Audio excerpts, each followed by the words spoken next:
జిల్లా మిర్యాలగూడ నియోజకవర్గం రామచర్ల మండలం తూర్పుతండ గ్రామ పంచాయతీ. నా పేరు బాలు నాయక్, కాంగ్రెస్ ముఖ్య నాయకుడిని గ్రామ పంచాయతీకి. అయితే మా దగ్గర గత పాలకులు అయితే మా గ్రామ పంచాయతీకి చేసింది ఏం లేదు, అంత శూన్యము. చెప్పుకోవడానికి అది చేసిరు ఇది చేసిరు అన్నారు. ఇప్పుడైతే ఏమీ లేదు. మాకైతే శంకర్ నాయక్ నాయకత్వము, డిసిసి శంకర్ నాయక్, స్కైలాబ్ నాయక్ గారు, ఎమ్మెల్యే బిఎల్ఆర్ లక్ష్మారెడ్డి గారి నాయకత్వంలో మంచి స్పందన ఉంది. రేపు మాకు ఎంపీ అభ్యర్థి రఘువీర్ రెడ్డి గారి నాయకత్వంలో మేము పోయినసారి దాదాపు 90% ఓటర్లు, 80% కాంగ్రెస్కి ఓటర్లు పడ్డాయి. రేపు ఎంపీ అభ్యర్థి రఘువీర్ రెడ్డి గారి భారీ నాయకత్వంలో భారీ మెజార్టీతోటి మా బూత్లో దాదాపు 80% కాంగ్రెస్కు ఓటు వేయాలనుకుంటున్నాం. ప్రజలు కూడా బాగానే స్పందన ఉంది. స్పందన అంటే ఏందనుకుంటున్నారు? ఆల్రెడీ రాహుల్ గాంధీ, రేవంత్ రెడ్డి ముఖ్యమంత్రి 6 గ్యారెంటీల స్కీమ్లో మాకు మంచిగానే ఉంది. మహిళలకైతే బస్సు ప్రయాణం ఉచితంగా ఉంది.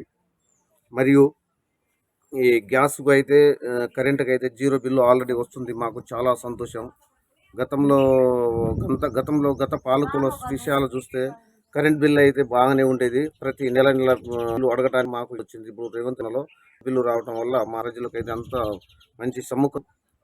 గ్యాస్ విషయంలో కూడా సబ్సిడీ కూడా ఇప్పుడు ఆల్రెడీ గ్యాస్ విషయంలో కూడా మాకు మంచిగానే ఉంది. మీ యొక్క రుణమాఫీ అంటారు. రుణమాఫీ కూడా మా రేవంత్ రెడ్డి గారు అదే ఒకటే అంటారు, రుణమాఫీ 2 లక్షలు ఒకేసారి చేస్తామని. అది ఎలక్షన్ అయిన తర్వాత 2 లక్షల రుణమాఫీ కూడా అవుతుంది అంటారు. మాకు కూడా చాలా సంతోషం. మా విషయానికి అయితే మా తూర్పుతండకి అయితే ఇప్పుడు మా తూర్పుతండ గ్రామ పంచాయతీకి అయితే ముఖ్యంగా నిధులు కావాల్సినవి. మంచినీటి సమస్య కోసం మేము బిఎల్ఆర్ దగ్గర, శంకర్ నాయక్ దగ్గర, స్కేలార్ దగ్గర వెళ్తుంటే ఒక బోరు మాట్లాడి రోజు 6 ట్యాంకర్లు 8 ట్యాంకర్లు నుంచి 6 నుంచి 8 ట్యాంకర్లు నీళ్లు పోస్తున్నాం. ప్రజలకైతే ఇట్లాంటి ఇబ్బంది లేకుండా, గురి కాకుండా ఎమ్మెల్యే గారు చొరవ తీసుకొని మా దగ్గర మంచిగానే స్పందన ఉంది ఆల్రెడీ. ఈ విషయానికైనా రేపు ఒక సిసి రోడ్డు నిర్మాణం కూడా ఉంది. సిసి రోడ్డు 5 లక్షల సిసి రోడ్డు కూడా చెప్పింది సార్. అయితే డ్రైనేజీ కూడా చెప్పినాం సార్, దృష్టిలో తీసుకెళ్తే. ఇది ఆల్రెడీ ఎలక్షన్ కోడ్ ఉంది. ఎలక్షన్ కోడ్ అయిన తర్వాత ఖచ్చితంగా మీకు డ్రైనేజ్ కూడా సౌకర్యం కల్పిస్తానని మా ఎమ్మెల్యే గారు అయితే, మా శంకర్ నాయక్ అయితే, స్కేలం నాయక్ అయితే, ఇలా ముగ్గురు చొరవతోటి మా తూర్పు తండకు మంచిగా అభివృద్ధి బాటలు నడిపించాలని మేము కోరుకుంటున్నాం. అయితే ఉమ్మడి గ్రామ పంచాయతీ ఉన్నప్పుడు ఏ విధంగా ఉంది, ప్రత్యేకంగా గ్రామ పంచాయతీ మీ గ్రామం ఏ విధంగా డెవలప్? ఉమ్మడి గ్రామ పంచాయతీ ఉన్నప్పుడు ఉమ్మడి పాలన నడిచింది. ఇప్పుడు ప్రత్యేక గ్రామ పంచాయతీ ఉన్నప్పుడు కూడా మంచిగానే ఉంది. ఆల్రెడీ ప్రత్యేక గ్రామ పంచాయతీ మాకు తండలు కావటం వల్ల మాకు ప్రత్యేక నిధులు రావటం అది కూడా మంచిది ఒక రకం. అయితే కాంగ్రెస్ పార్టీ అధికారం రాగానే 6 గ్యారెంటీలు పెట్టి మొదట మహిళల ఉచిత బస్, మహిళలు పైన స్పందన ఏ విధంగా ఉన్నది?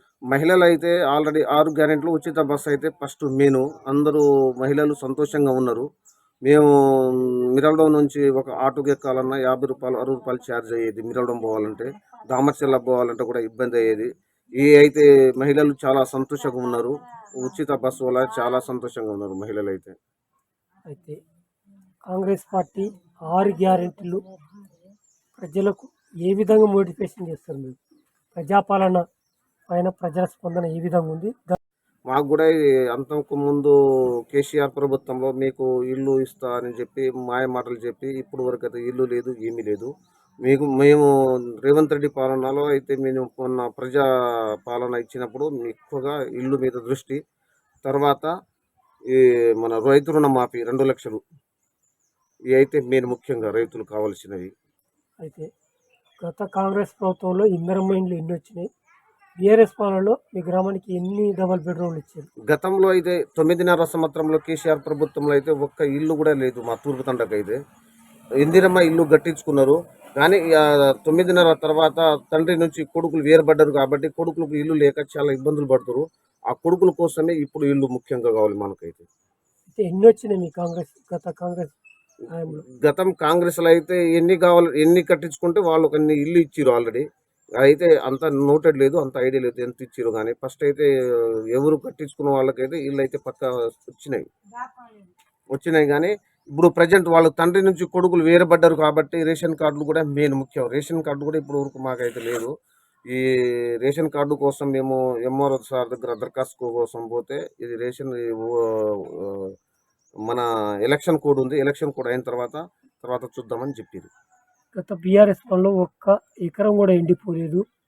కాంగ్రెసే కరువు తెచ్చిందని చెప్పేసి కేసీఆర్ అన్నారు. దీనిపైన ఇప్పుడు అది భగవంతుడి చేతిలో, కరువు అంటే మన చేతుల్లోనే కాదుగా. రేవంత్ రెడ్డి దేవుడు కాదు, కేసీఆర్ దేవుడేం కాదు. అది భగవంతుడి చేతిలో కరువు. కొన్ని ఏరియాకి అయితే పుష్కలంగా వాటర్ పడ్డది, కొన్ని ములుగు జిల్లాలకు అయితే పుష్కలంగా వాటర్ పడ్డది. మన దగ్గర వాటరే లేదు, మన చేతుల్లో లేదుగా. మనం ఆల్రెడీ గవర్నమెంట్ కూడా ముందు జాగ్రత్త చెప్పారు, ముందు అయితే పంట పొలాలు వేద్దని చెప్పారు. అయినా మాకు పంటలు వేస్తే ఏమైనా పండుతుందని చూసినాం, కానీ ఏం పెద్దగా పండలేదు, ఎండిపోయినాయి.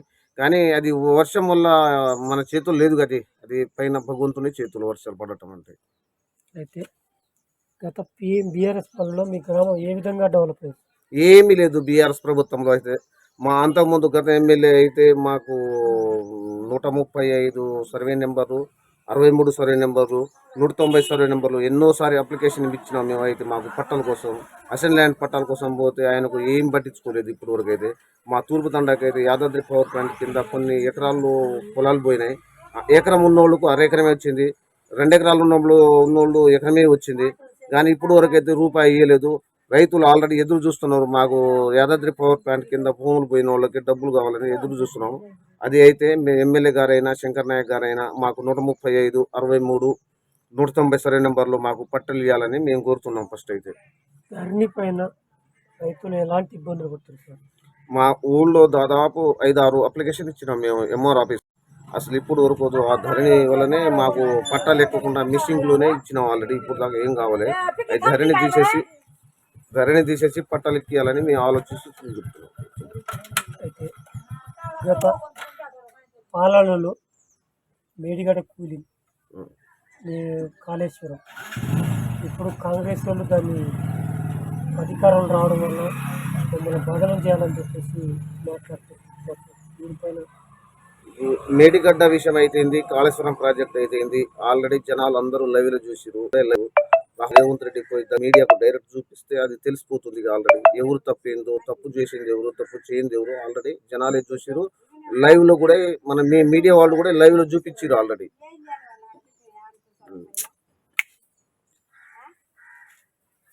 అయితే గత బీఆర్ఎస్ పాలనకు కాంగ్రెస్ పాలన తేడా అయింది అసలు? బీఆర్ఎస్ పాలన వాళ్ళ కుటుంబం పాలన, బీఆర్ఎస్ పాలన మన లీడర్ల పాలన. వాళ్ళు లీడర్లు ఏది చెప్పింది వాళ్ళే అవుతురు. ఇక్కడ లీడర్లు చెప్పిందే వేదం, లీడర్లు చెప్పిందే స్వార్థం. లీడర్లు నడిపించుకున్నారు, లీడర్ల ప్రకారమే నడిచింది. కానీ లీడర్లకు బీఆర్ఎస్కు లీడర్లకు తేడా అదే. కాంగ్రెస్ పార్టీ అన్ని సమైక్యతంగా అన్ని కలిసిమెలిసి పోవటమే కాంగ్రెస్ పార్టీ. అయితే కేసీఆర్ కుటుంబ పాలన అంటారు. ఒకే ఇంట్లో కూడా మరి జానారెడ్డి కొడుకులు ఇద్దరికి ఇచ్చారు కదా, ఒకరు ఎమ్మెల్యే, ఒకరు ఎంపీగా. కాంగ్రెస్ పార్టీ అంటేనే ఒక సముద్రం, అది నేషనల్ పార్టీ. కాంగ్రెస్ పార్టీకి బీఆర్ఎస్ పార్టీకి తేడా, ఇది ఏం స్టేట్ పార్టీ, అదేం నేషనల్ పార్టీ. దానికి ఉన్న తేడా అది. అయితే రానున్న పార్లమెంట్ ఎలక్షన్లో మీ గ్రామ ప్రజలకు, మీ మండల ప్రజలకు మీరు ఎలాంటి సూచనలు ఇస్తారు? రానున్న ఎంపీ ఎలక్షన్కి అయితే అభ్యర్థి కాంగ్రెస్ పార్టీ అభ్యర్థి రఘువీర్ రెడ్డి గారు భారీ మెజార్టీతోటి గెలుస్తున్నాం. మా జీపీ నుంచి మేము 80% ఓటర్లు రఘువీర్ రెడ్డికే మద్దతు ఇస్తున్నాం, మా తండ ప్రజలు కూడా. గత అసెంబ్లీ ఎన్నికల్లో మీ గ్రామం నుంచి ఎంత లీడ్ ఇచ్చారు?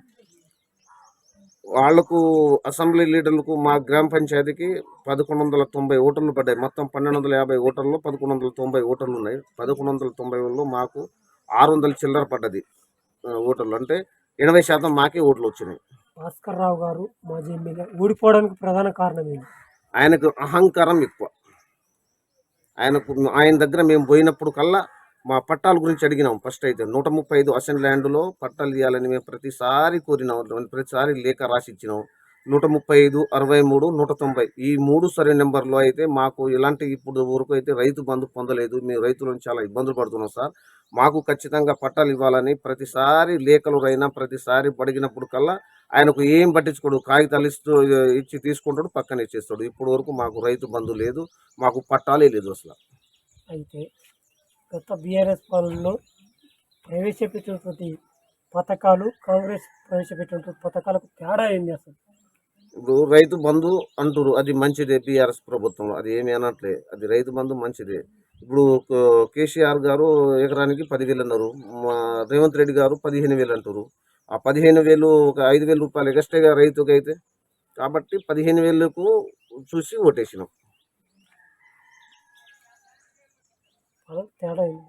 తేడా అది మరి అంటే టీఆర్ఎస్ ప్రభుత్వము బీఆర్ఎస్ ప్రభుత్వము 10,000 రైతు బంధు అంటారు.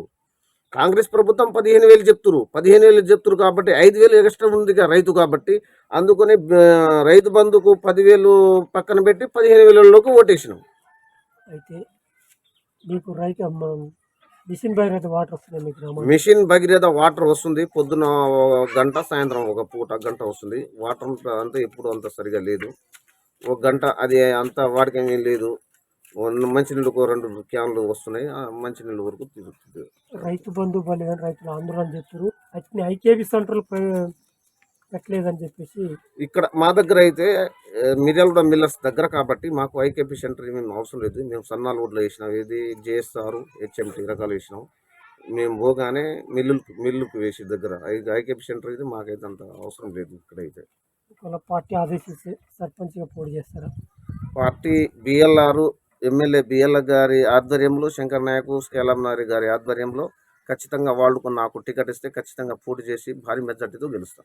గెలిస్తే మీ గ్రామానికి ఎలాంటి అభివృద్ధి చేస్తారు? మా తూర్పు తండకు ఫస్ట్ మెయిన్ కావాల్సింది స్కూలు. ఇప్పుడు వరకు స్కూల్ పిల్లలు అయితే చాలా ఇబ్బంది పడుతున్నారు. గత సర్పంచ్లు అయితే ఎన్నిసార్లు నేను చెప్పినా పట్టించుకోలేదు. ఆ స్కూల్కి అయితే వేరే చోట పోయి వ్యాన్ల మీద పోయి డబ్బులు పెట్టి స్కూల్ కట్టిస్తారు. ఫస్ట్ అయితే స్కూల్ కావాలి. స్కూల్ తర్వాత డ్రైనేజీ చాలా ఇబ్బంది అవుతుంది. డ్రైనేజ్ గురించి. డ్రైనేజీ తర్వాత మాకు 190, 135, 63లో మా తూర్పు తండకు ప్రజలకు చెప్పాల్సిన ముఖ్యం అదే. వీళ్ళకు పట్టాలు ఇప్పియాలి. పట్టాలు ఇప్పించి ఖచ్చితంగా నేను సర్పంచ్ అయిన తర్వాత బిఎల్ఆర్, శంకర్ నాయకు, స్కైలా ముగ్గురిని వెంట పెట్టుకొని మా తండకు ఖచ్చితంగా పట్టాలు ఇప్పించే మార్గం చేస్తాం. రైట్.